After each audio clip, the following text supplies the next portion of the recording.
আপোষী নেত্রী তিনি কারোর সাথে আপোষ করেন নাই, মারার কথা বলছে, তারপরেও সে বলছে যে আমার দেশ, এই দেশ আমার মাটি, এই দেশ আমার ঘাঁটি, আমি এই দেশের অন্য জায়গায় যাবো না। ওনার মতো প্রধানমন্ত্রী হয়তো বা পৃথিবীতে আর কোথাও পাওয়া যাবে না। সে জিয়া রহমান মারা যাওয়ার পরে তখন ওনার দায়িত্ব সে পালন করে, বিএনপিতে হয়, সদস্য হয়, তারপরে সে আস্তে আস্তে সে চেয়ারপারসন হয়, সে 3 টিমের প্রধানমন্ত্রী। তার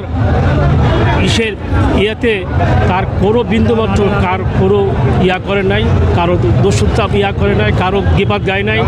সে দেশ পরিচালনা করছে ইনশাল্লাহ আপোষী নেত্রী, তিনি কারোর সাথে আপোষ করেন নাই এবং সে মৃত্যুবরণ সজ্জায় তারপরেও তার ছেলের মারার কথা বলছে, তারপরেও সে বলছে যে আমার দেশ, এই দেশ আমার মাটি, এই দেশ আমার ঘাঁটি, আমি এই দেশের অন্য জায়গায় যাবো না, এই দেশেই আমরা থাকবো, এই দেশেই আমার মৃত্যু হবে।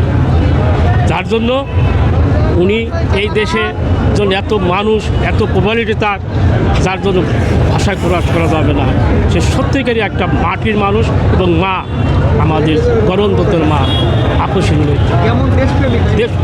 দেশপ্রেমিকের সাথে তাকে তুলনায় দেশ খুব প্রিয় সে ছিল, প্রিয় নেত্রী, জনগণের সাথে মিশেছিল, দেশ সবার মিশেছিল। এর নেত্রী আর আমার মনে হয় না যে এই বাংলার জমিনে আর আসবে, আমার মনে হয় না।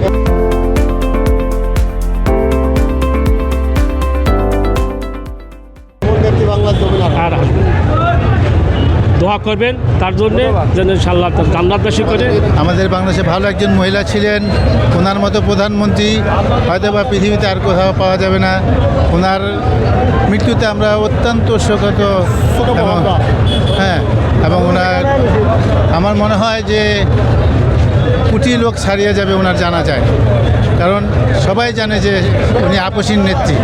ওনার মতো নেত্রী এরকম বাংলাদেশে আর পাওয়া যাবে না, আর কখনো আসবে না। এখন এই জন্য আমরা দোয়া করি আল্লাহ ওনাকে জান্নাতবাসী করে।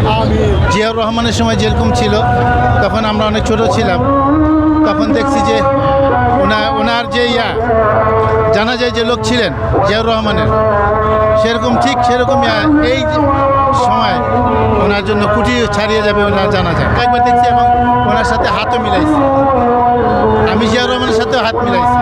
যখন আপনার যে কর্মীটোলা এয়ারপোর্ট, তখন আমি ওনার সাথে হাত মিলাইছিলাম, তখন বয়স আমার ছিল 12 বছর।